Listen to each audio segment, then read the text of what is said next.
E já que o tema é água, eu tenho o prazer de receber em nossos estúdios o professor Claudemir Mesquita, especialista em bacias hidrográficas, e o professor doutor Foster Brown, da Universidade Federal do Acre, doutor em Ciências Ambientais. O nosso tema, o Rio Acre, principal manancial da capital e do Vale do Acre, já está no seu nível mais baixo dos últimos 40 anos. O cenário é preocupante. Hoje, na medição desta terça-feira, o rio estava com 1,55 m de água no seu talvegue, ou seja, na parte mais funda ali do leito do rio. Uma marca histórica que preocupa as autoridades ambientais e também os pesquisadores. Os professores Claudemir Mesquita e Foster Brown são duas autoridades no assunto em relação a questões ambientais, bacias hidrográficas, mudanças climáticas, que vão abordar conosco o que tem provocado a seca do rio, que fatores são esses e o que pode ser feito, não só pelo poder público, mas também pela população, para que nós tenhamos água de qualidade, não só no nosso rio, mas também para o nosso consumo. Professor Claudemir Mesquita, muito boa noite. Prazer recebê-lo mais uma vez. Tudo bem? Boa noite. Professor Foster Brown, muito boa noite. Boa noite. Satisfação tê-lo aqui, professor. Como o professor Claudemir já é sócio do programa, vem aqui, eu quero começar com o senhor, professor Foster Brown. A previsão do tempo para amanhã, professor, é com a chegada de uma frente subtropical. Nesta quarta-feira teremos um dia muito quente e no final da tarde uma chuva com rajadas de vento trará chuva em quase todos os municípios do Acre. Obviamente a gente sabe que com as chuvas nas cabeceiras, chuvas abundantes nas cabeceiras, lá em Assis Brasil, Brasileia, Itaçolândia, Chapuri, desce um volume de água para cá. Mas a previsão é de poucas chuvas nas cabeceiras. Pergunta, professor, o que é que provoca uma situação preocupante como essa? Ao longo dos anos, a degradação do rio e de seus mananciais, dos afluentes, dos igarapés, ou isso é resultado dessas mudanças climáticas, desse clima de deserto, como alguns pesquisadores falam, de muito calor e muita secura? No final de semana tivemos 20% de umidade relativa do ar em Rio Branco, um dado também histórico. O que é que provoca, professor, na sua opinião, como pesquisador, como doutor, um cenário como esse?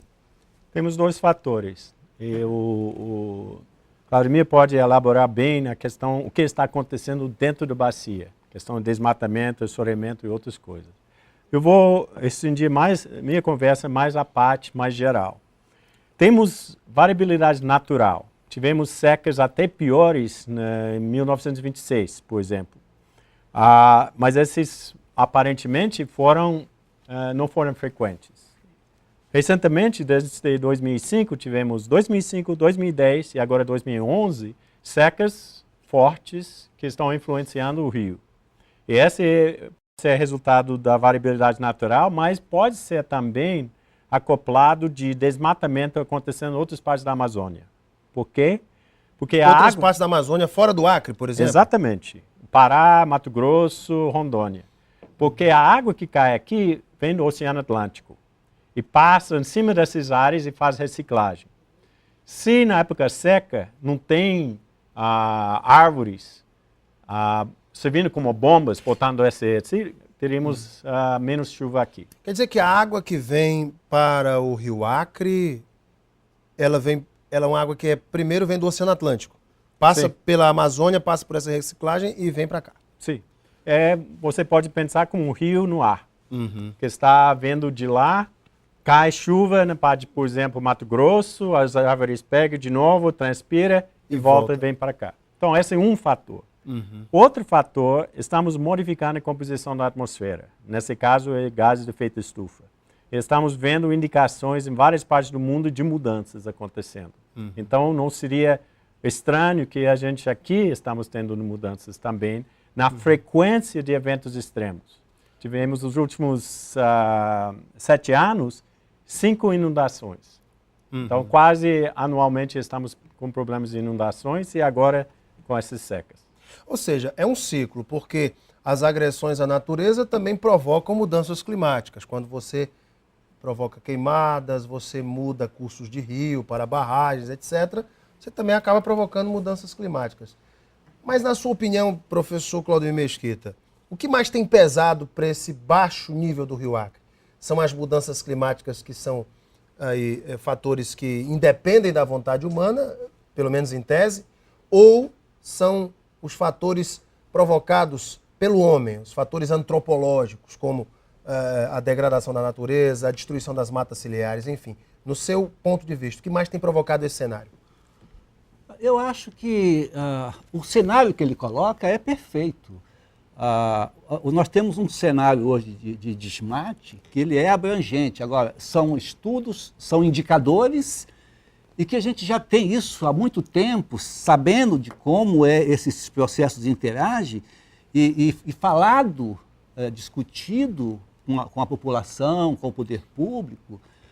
O problema é que não se estabelece um elo de ligação entre esse cenário e a recuperação dele. Porque a gente está vendo que o cenário é crítico.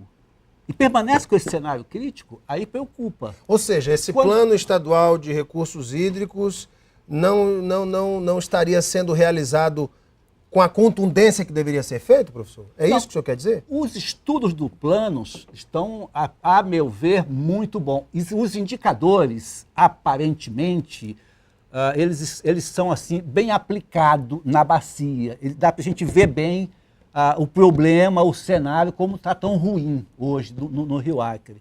Agora, o plano é feito para executar em 20 anos.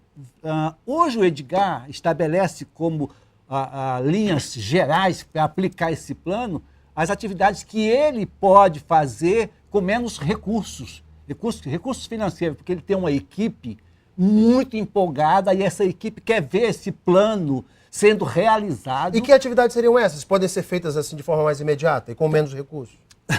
São as atividades que eu considero essenciais. Por exemplo, a de educação ambiental, a pesquisa científica que a gente está elaborando agora para assentar essas informações e identificando as áreas mais críticas dentro da bacia para efetivamente receber os investimentos financeiros, de educação ambiental e de pesquisa. Esse, para mim, é fundamental. Um dos problemas enfrentados para se colocar em prática, professor Foster Brown, e de forma mais efetiva esse plano estadual de recursos hídricos é quando você passa por áreas privadas, às margens do Rio Acre, de fazendas, áreas onde já há um proprietário ocupando.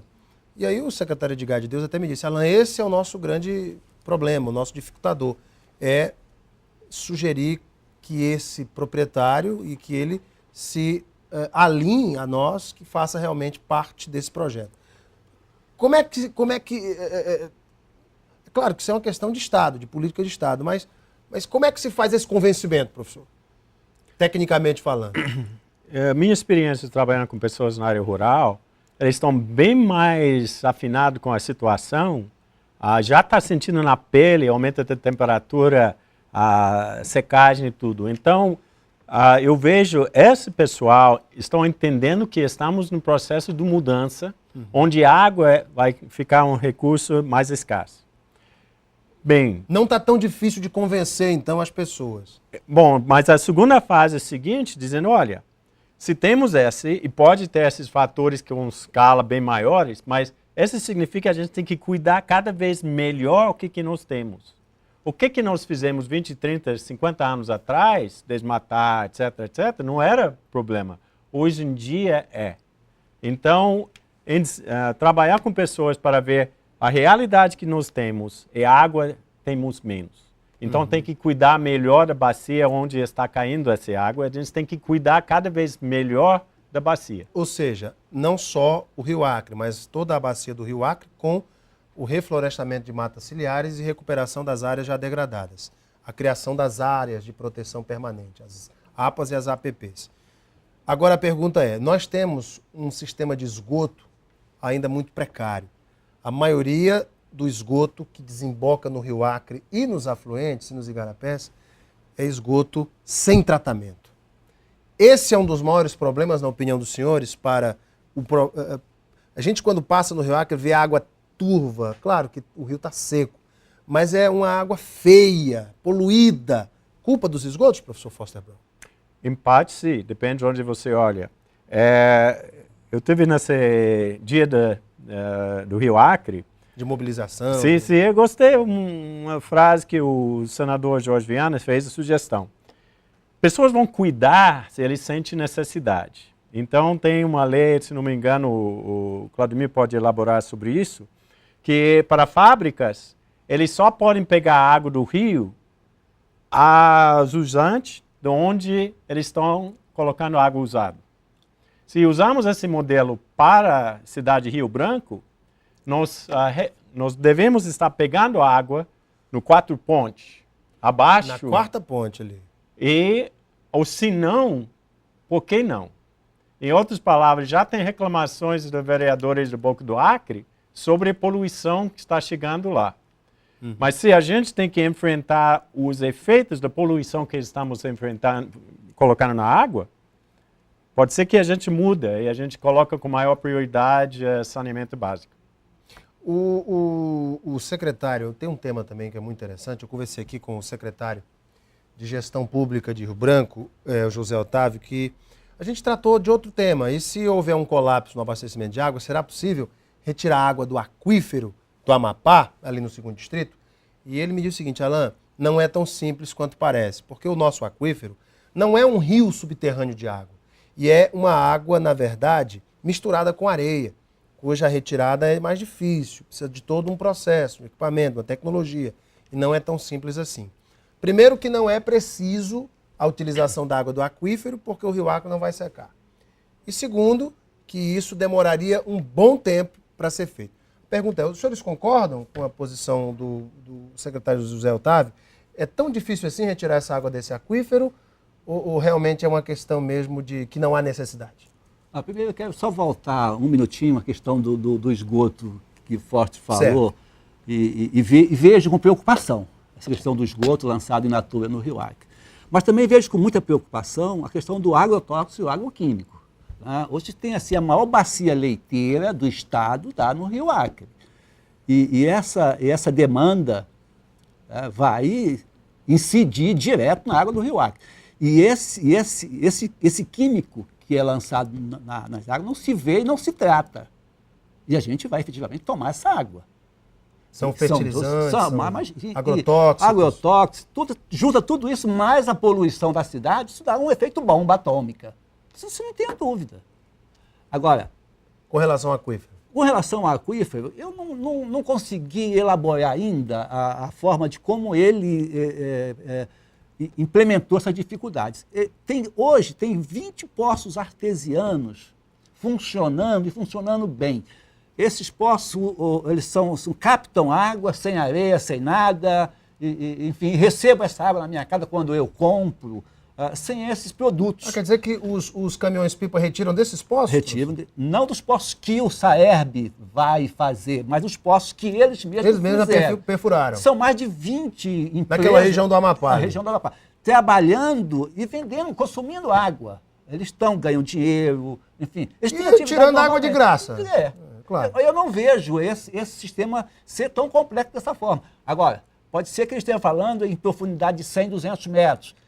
Aí eu não sei como vai se estabelecer essa relação. Mas, em princípio, em tese, o que se tem é uma água de boa qualidade ali no aquífero Amapá. E o senhor, professor, o que o senhor pensa dessa questão da utilização do aquífero? Se já é bom preparar a tecnologia para se utilizar dessa água, ou se não é necessário, deve se preservar? Qual a sua opinião a respeito? Eu acho que vale a pena fazer estudos e analisar o potencial disso. Mas tem outra coisa, nós podemos dobrar a água já, se a gente consegue evitar o desperdício que está acontecendo e a perda que está acontecendo. Então, eu acho importante fazer estudos e fazer uma preparação pensando nas possibilidades que a gente vai precisar isso talvez no futuro. No futuro a população vai crescer. Sim, tem que ter essa como opção. Mas o senhor tocou num ponto importante. As perdas hoje do sistema de saneamento e de abastecimento de água de Rio Branco. Isso o Saerb comprova, que as perdas são hoje o calcanhar de Aquiles 50%. Da companhia. E não seria, como o Saerb já sabe onde tem as perdas, não seria necessário uma política pesadíssima, já que há recurso para isso. A gente sabe que um dos maiores recursos do PAC são justamente para mudar e para se revolucionar a rede de abastecimento de água de Rio Branco e obviamente, de mudar a rede antiga para uma rede nova, fazer as operações necessárias para isso, as obras para isso. Não é vontade política então que está faltando, professor? Eu não posso dizer exatamente porque não entrou nesse assunto do lado político. Eu vejo que tem a questão da estrutura e integração dessa questão com várias outras construções, etc., que precisa ser feito. E uma análise, um programa de comunicação com comunidades, fiscalização desse processo, e um sistema de reparo também rápido nesse aspecto. E tentar resgatar essa água, porque é um desperdício imenso. Pensa, é água tratada, é água bombeada. E essa água não está servindo para ninguém. Então, essa seria uma das primeiras coisas que a gente pode fazer para aumentar o abastecimento da água na cidade. E tentar diminuir as perdas. Na sua opinião também, professor? Sim, não tenho dúvida. Eu acho que, à medida em que você identifica esses fatores de degradação de uma rede, você pode restabelecer de uma outra forma, utilizando o próprio sistema por um outro viés. Porque, assim, a gente sabe que o solo aqui, do ponto de vista químico, ele é bom. Do ponto de vista físico, nem tanto. Então, ele sofre contração, né, durante o dia e à noite retenção. E a gente sabe que essa tubulação, quando entra num sistema geoclinal, ela abre e fecha com o solo, não tem nem dúvida. E isso vai acontecer. Agora, isso eu sei, Forte sabe, você sabe, todos nós sabemos. Por que implementam dessa forma? Isso não é possível. Você deve estabelecer um sistema para a cidade de Rio Branco compatível com a estrutura que existe na cidade. Muito bem. Professor Foster Brown, no caso de um colapso do abastecimento do Rio Acre, nós estamos no ápice do verão, ainda temos o mês de setembro todinho, onde a previsão é de pouquíssimas chuvas e, obviamente, que o rio tende a secar ainda mais. Quais são os cuidados, quais são as sugestões que o senhor pode deixar aqui para a população e para o poder público para evitar um colapso no abastecimento de água? Primeiro, reduzir o uso para coisas essenciais. Não é a hora para lavar a calçada. Não é a hora de trocar água de piscina. É uma hora de pensar se eu tiro essa água, significa menos água para outra pessoa. E aquela pessoa que tem o poço em casa, mas eu tenho água abundante porque eu tenho poço, essa também deve se preocupar? Sim, porque nós não sabemos como vai ser essa seca.